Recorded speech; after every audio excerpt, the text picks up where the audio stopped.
Bismillahirrahmanirrahim. Assalamualaikum warahmatullahi wabarakatuh. Yang kami hormati Bapak dosen pengampu mata kuliah pengajaran dan pembelajaran daring dan bauran, serta teman-teman kelompok lain yang kami banggakan. Pertama-tama, marilah kita memanjatkan puji dan syukur kehadirat Allah Subhanahu wa Ta'ala, Zat yang Maha Pengasih lagi Maha Penyayang, karena kita masih diberikan kesempatan untuk dapat beraktivitas dengan baik sampai hari ini. Salawat serta salam tak lupa pula kita haturkan kepada suri teladan kita, Rasulullah Muhammad SAW, karena telah membawa dan memperjuangkan agama Islam sehingga kita bisa merasakannya hingga saat ini. Baik, kami dari kelompok 1 akan memaparkan hasil diskusi kami dari berbagai kelompok ahli tentang pembelajaran daring, pembelajaran bauran, pembelajaran skema interaksi sinkronus, dan pembelajaran skema interaksi asinkronus. Tetapi sebelum itu, saya ingin memperkenalkan anggota kelompok terlebih dahulu, yang terdiri dari Andi Miftahul Jannah, Adim Jufriyatno Syarifuddin, Andi Rizky Ramadhani, Nur Fauzia, Nurul Anissa SR, saya sendiri Rizwan Alifin, dan Sri Pradnya Paramita Arola Ramadhani Octavianto. Baiklah, kita langsung ke materi yang pertama, yaitu pembelajaran daring. Apa sih yang dimaksud dengan pembelajaran daring itu? Jadi, pembelajaran daring adalah kegiatan pembelajaran jarak jauh yang dilakukan dengan memanfaatkan jaringan internet dan teknologi yang memadai. Pembelajaran daring ini mulai umum digunakan ketika penyebaran wabah COVID-19. Alasan pembelajaran daring banyak digunakan kala itu karena terdapat banyak kelebihan yang dapat diperoleh dalam pembelajaran daring. Yang pertama adalah fleksibilitas waktu, tempat dan gaya belajar. Jadi pembelajaran daring ini bisa dilakukan di mana saja dan kapan saja. Selanjutnya, kelebihan yang berikutnya adalah efisiensi biaya. Dalam pembelajaran daring, biaya yang dibutuhkan hanyalah ketersediaan jaringan internet dan perangkat yang memadai. Kelebihan yang ketiga adalah melatih kemandirian dan penggunaan teknologi informasi bagi siswa. Selanjutnya adalah interaksi dan kolaborasi virtual. Untuk materi selanjutnya akan dipaparkan oleh rekan kelompok saya. Kepada pemateri, saya persilakan. Baik, terima kasih atas kesempatannya.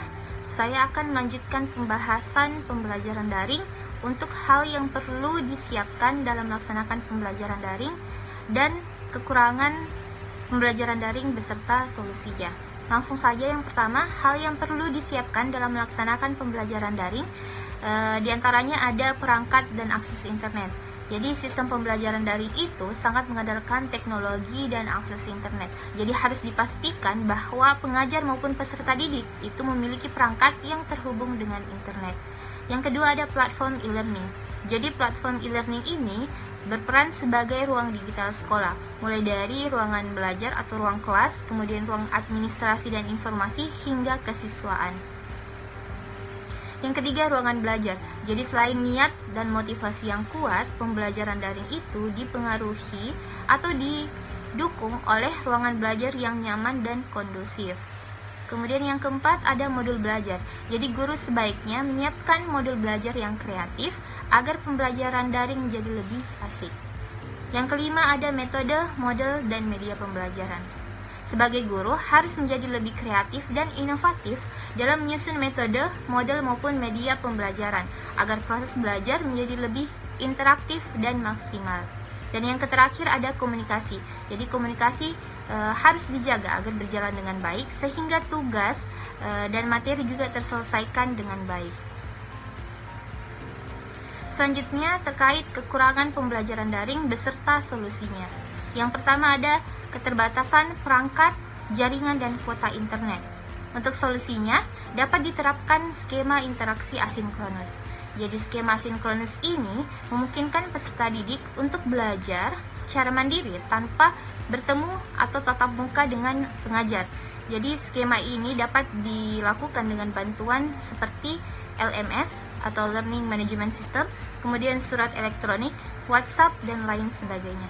Jadi skema ini memungkinkan peserta didik untuk dapat mengakses bahan atau media ajar kapanpun dan dimanapun sesuai dengan kemampuan dan kebutuhan mereka. Kekurangan yang kedua, ada rendahnya motivasi belajar peserta didik.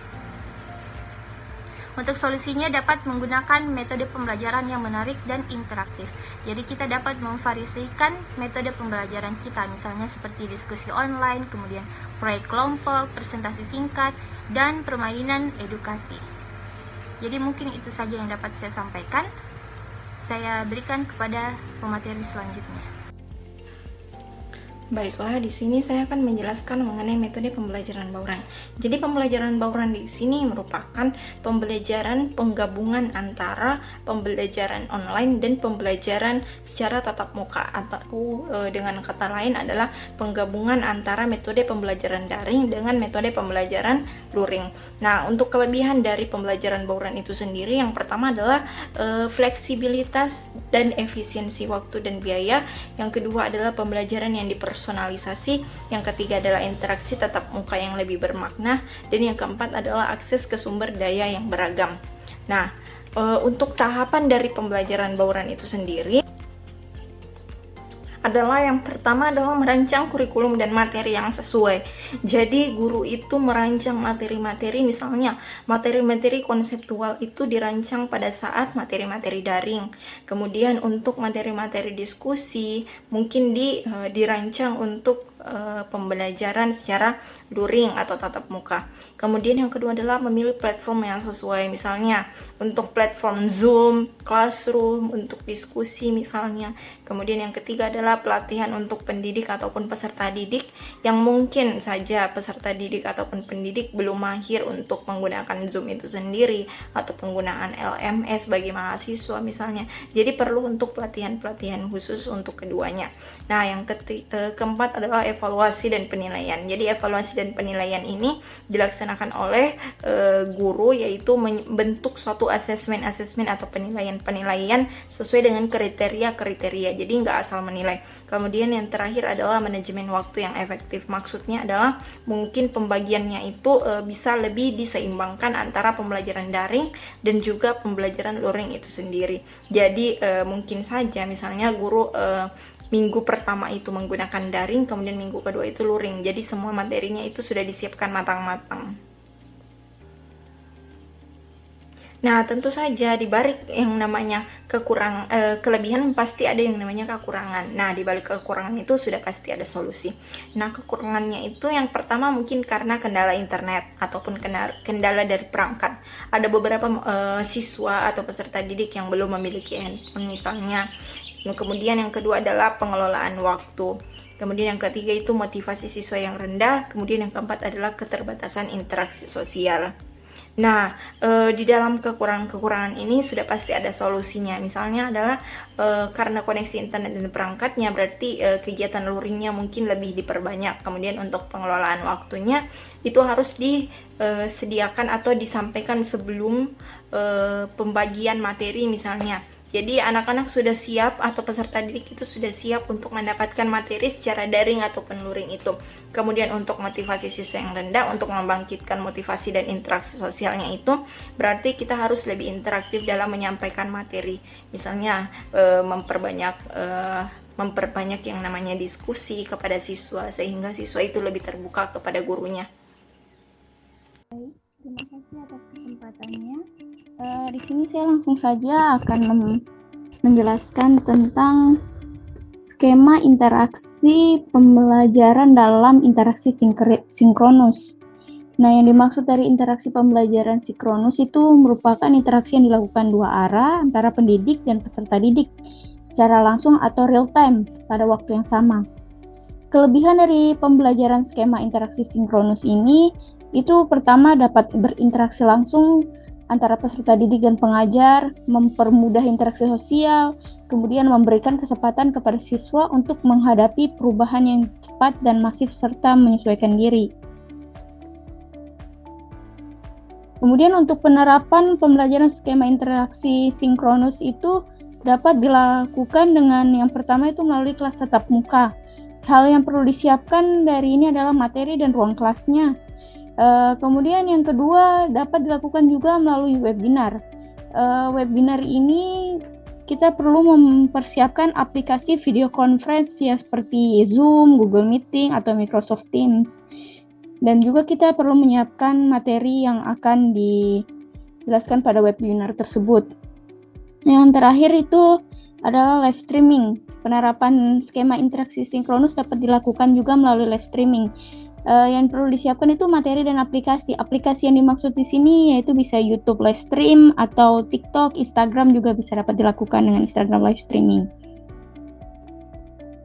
Kemudian untuk kekurangan dan solusi yang dapat dilakukan dari pembelajaran skema interaksi sinkronus adalah sebagai berikut.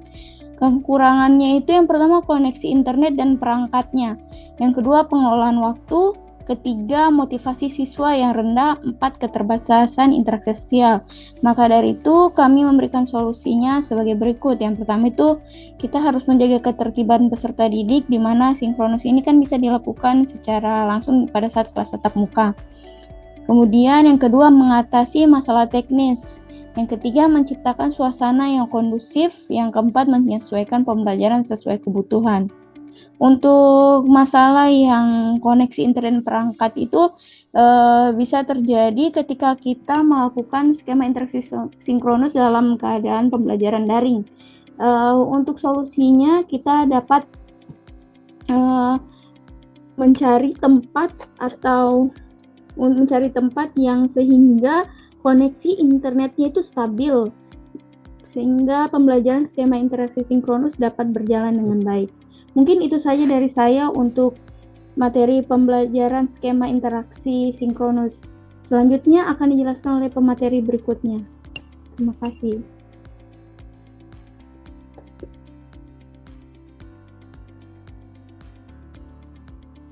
Materi selanjutnya yaitu pembelajaran skema interaksi asinkronus.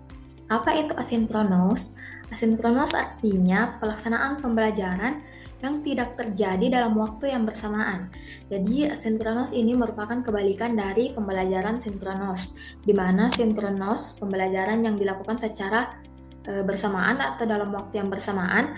Nah, asinkronus ini dilakukan dalam waktu yang tidak bersamaan. Nah, pada pembelajaran asinkronus, peserta didik dapat mengakses materi pembelajaran dengan lebih fleksibel, serta dapat melaksanakan pembelajaran dan menyelesaikannya sesuai dengan rentang waktu yang diberikan oleh guru. Nah, pembelajaran ini dapat berupa pemberian bahan bacaan, pemberian video pembelajaran, simulasi permainan edukatif, kuis, maupun pemberian tugas. Nah, selanjutnya, apa sih kelebihan dari pembelajaran asinkronus? Ada beberapa kelebihan dari pembelajaran asinkronus ini, diantaranya yaitu fleksibilitas waktu. Jadi bagi guru dan peserta didik, pembelajaran asinkronus ini termasuk sangat fleksibel, sehingga proses pembelajaran atau proses belajar mengajar dapat disesuaikan dengan kecepatan dan kondisi masing-masing peserta didik. Nah, kelebihan yang kedua yaitu peserta didik dapat memiliki banyak waktu untuk memahami informasi, tugas, ataupun materi belajar secara lebih optimal. Karena tugas atau jawaban tidak harus langsung disampaikan seperti pada pembelajaran sinkronos. Peserta didik dapat mencari atau menonton ulang ataupun membaca dari berbagai sumber lain sehingga jawaban, tugas, ataupun diskusi menjadi lebih bermutu. Nah, kemudian penerapan pembelajaran skema interaksi asinkronos. Kegiatan dalam pembelajaran asinkronos ini ada beberapa, seperti yang pertama, komunikasi dengan menggunakan email atau grup WhatsApp. Guru perlu menyediakan suatu wadah agar bisa berkomunikasi dengan peserta didik, dan peserta didik dapat dengan mudah menerima informasi ataupun materi ajar yang nantinya diberikan oleh guru. Jadi di sekolah biasanya guru membuat suatu grup kelas dengan menggunakan aplikasi WhatsApp. Jadi di grup itulah nanti materi ataupun video atau media apapun itu diberikan kepada peserta didik. Nah, kegiatan yang kedua yaitu berdiskusi di forum diskusi. Kegiatan ini dapat dilakukan dengan melalui LMS atau Learning Management System. Nah, dalam LMS ini biasanya terdapat forum agar peserta didik dapat mengumpulkan tugas atau melakukan diskusi terkait dengan materi yang diberikan.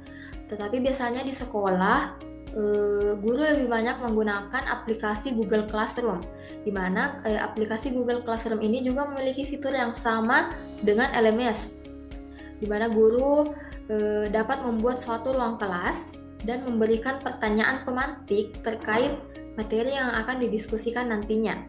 Kemudian peserta didik dapat berdiskusi dan menjawab pertanyaan di dalam ruang kelas yang telah dibuat oleh guru tadi. Jadi cara penggunaannya yaitu membuat ruang kelas, kemudian di ruang kelas itulah nanti akan dilakukan diskusi. Nah, kegiatan yang ketiga yang dapat dilakukan yaitu menyediakan bahan bacaan, baik itu dari sumber buku maupun literatur lainnya. Nah, guru memfasilitasi peserta didik dengan membagikan bahan bacaan yang dapat dipelajari secara mandiri, sehingga peserta didik dapat mengakses bahan bacaan tersebut secara lebih fleksibel. Nah, pada penerapan pembelajaran skema interaksi asinkronos ini ada kegiatan lainnya yang dapat dilakukan, yaitu dengan membuat video pembelajaran. Jadi tidak seperti konferensi video pada pembelajaran sinkronos yang dilakukan secara langsung. Pada pembelajaran asinkronos, video pembelajaran memungkinkan guru untuk membuat video instruksional yang kemudian tersedia untuk peserta didik, sehingga peserta didik dapat melihat video tersebut secara berulang atau sesuai dengan kebutuhan peserta didik. Jadi jika peserta didik ingin belajar kembali atau ingin memahami kembali materi yang ada pada video tersebut dapat diputar berulang kali sesuai dengan kebutuhan masing-masing peserta didik.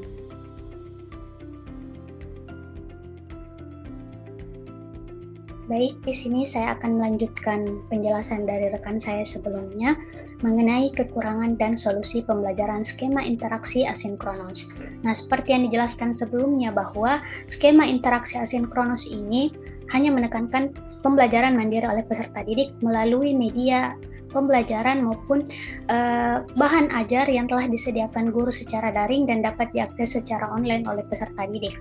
Nah, tentunya dalam pelaksanaan asinkronos ini terdapat kekurangan yang dapat dihadapi oleh peserta didik maupun pendidik. Di antaranya yang pertama, kurangnya interaksi langsung. Nah, dengan kurangnya interaksi langsung ini, maka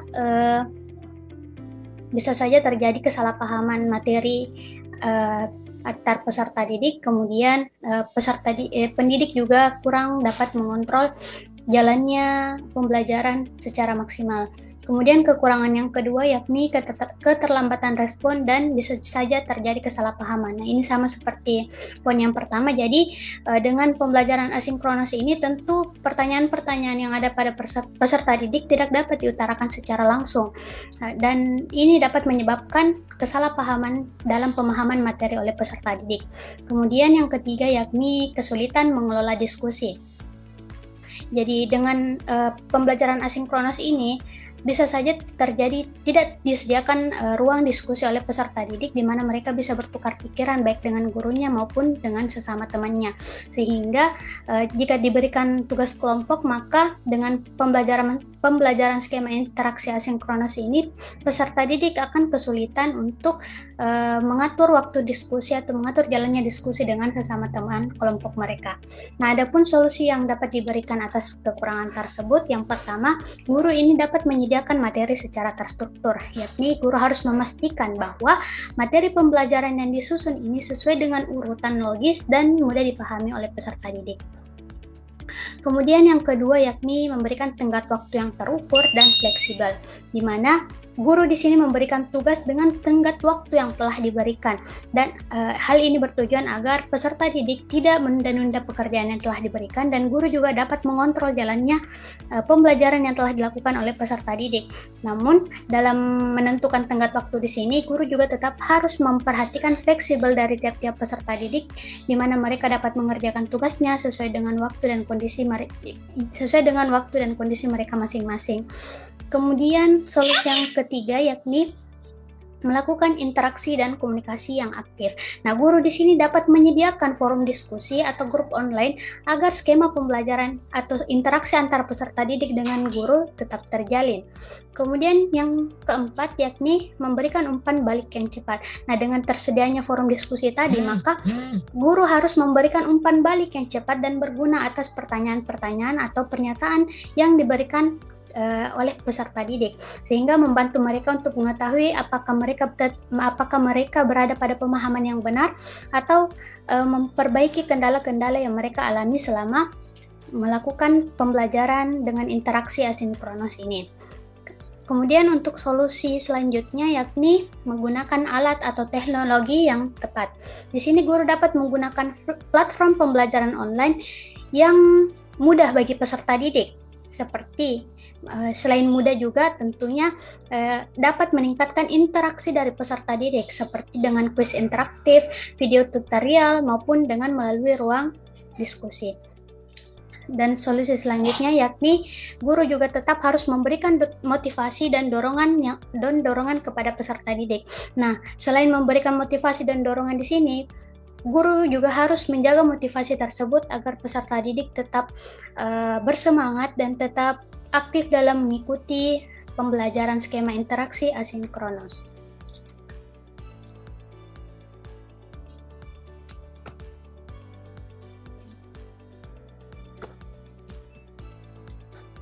Nah, selanjutnya di sini saya akan menjelaskan mengenai pembelajaran skema interaksi gabungan, yaitu gabungan antara sinkronus dan asinkronus.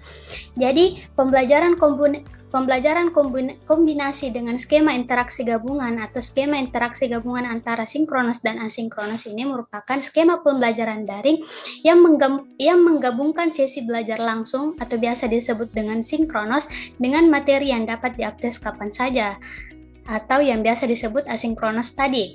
Jadi dengan pembelajaran skema gabungan ini, peserta didik akan melaksanakan sesi belajar langsung, yaitu melalui video konferensi seperti Zoom Meeting, Google Meet, ataupun video konferensi lainnya, dan juga dapat menggabungkan dengan skema interaksi dan juga dapat mempelajari materi yang dapat diakses secara online seperti modul ajar, video pembelajaran, dan lain-lain. Dan ini tentunya dapat menyesuaikan dengan waktu dan tempat peserta didik. Kemudian kelebihan pembelajaran skema interaksi gabungan ini yakni Skema interaksi gabungan antara asinkronus dan sinkronus ini memiliki fleksibilitas, di mana siswa dapat belajar sesuai dengan waktu dan kecepatan mereka sendiri, sementara tetap memiliki kesempatan untuk berinteraksi langsung dengan pengajar dan teman sekelasnya. Kemudian interaksi yang lebih bermakna, di mana sesi sinkronus memungkinkan diskusi langsung, tanya jawab, dan melakukan kolaborasi yang lebih efektif. Selanjutnya yaitu dalam segi penguatan pemahaman. Nah, siswa dapat belajar secara mandiri sebelum mendiskusikan dalam sesi sinkronus yang membantu memperdalam pemahamannya terhadap materi tersebut. Kemudian terdapat variasi metode, di mana dengan menggunakan berbagai jenis materi dan metode pengajaran dapat meningkatkan minat dan motivasi siswa. Baik, itu saja pemaparan materi dari saya. Selanjutnya akan dilanjutkan oleh rekan saya. Terima kasih. Baik, terima kasih atas kesempatan yang diberikan kepada saya. Nama saya Adim Jufriatno Syarifuddin. Di sini saya akan menjelaskan mengenai penerapan pembelajaran skema interaksi gabungan, sinkronus dan asinkronus, beserta kekurangan dan solusinya. Penerapan pembelajaran kombinasi sinkronus dan asinkronus, atau kita sebut saja skema interaksi gabungan, memerlukan perencanaan yang matang agar dapat berjalan efektif. Langkah-langkah dan persiapan yang perlu dilakukan adalah yang pertama, mendesain kurikulum. Mendesain kurikulum itu dimulai dengan menentukan tujuan pembelajaran dan kompetisi yang ingin dicapai. Kemudian, menentukan materi yang akan diajarkan secara sinkronus dan asinkronus. Misalnya, teori bisa diajarkan melalui video asinkronus, sedangkan diskusi dan tanya jawab dilakukan dalam sesi sinkronus. Kemudian, memilih platform pembelajaran. Nah, untuk memilih platform pembelajaran yang mendukung kedua metode, bisa digunakan aplikasi pihak ketiga seperti Google Classroom, Zoom, atau Microsoft Teams.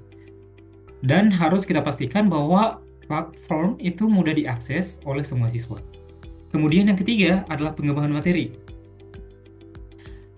Pada pengembangan materi, kita harus membuat atau memilih materi pembelajaran yang sesuai untuk format asinkronus, seperti video artikel atau presentasi, kemudian merancang aktivitas sinkronus yang menarik, seperti diskusi kelompok, kuis interaktif, atau tanya jawab.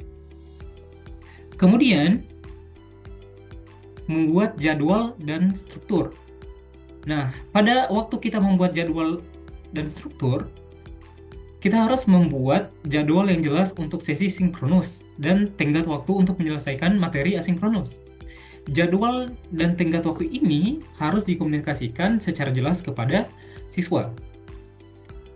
Kemudian yang kelima adalah melakukan pengawasan dan umpan balik.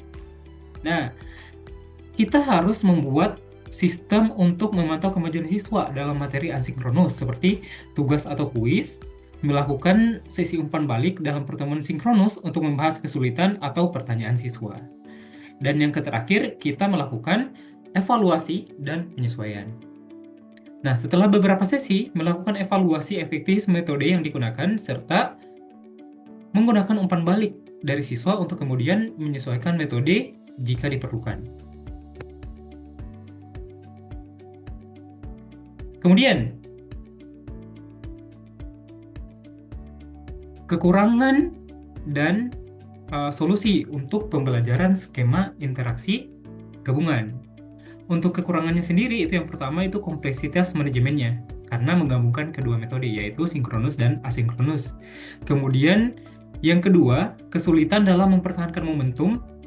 Dan yang ketiga, keterbatasan akses. Dan keempat, waktu dan komitmennya. Kemudian solusi untuk mengatasi kekurangan itu adalah yang pertama, untuk mengatasi kebingungan jadwal, kita membuat jadwal yang jelas dan mudah diakses. Kita bisa menggunakan kalender digital yang dapat diakses siswa untuk mengingatkan tentang deadline tugas dan sesi sinkronusnya. Yang kedua, melakukan pelatihan awal penggunaan platform. Jadi, mungkin kebanyakan siswa masih awam dengan platform yang akan digunakan. Jadi kita sebagai guru harus memberikan fasilitas berupa pelatihan awal penggunaan platform. Kemudian yang ketiga, Tetapkan batas waktu yang realistis untuk tugas asinkronus. Nah, jangan dalam pembelajaran gabungan ini, jangan memberikan terlalu banyak tugas sekaligus dalam waktu bersamaan untuk menghindari beban berlebihan pada siswa. Kemudian yang keempat, membangun komunikasi yang baik antara siswa dan guru. Jadi, karena pembelajaran ini menggabungkan asinkronus dan sinkronus, jadi komunikasi dengan guru, komunikasi antara siswa dan guru itu harus terjalin dengan baik sehingga meminimalisir hal-hal yang tidak diinginkan dalam proses pembelajaran. Dan yang kelima itu sediakan umpan balik yang cepat dan konstruktif.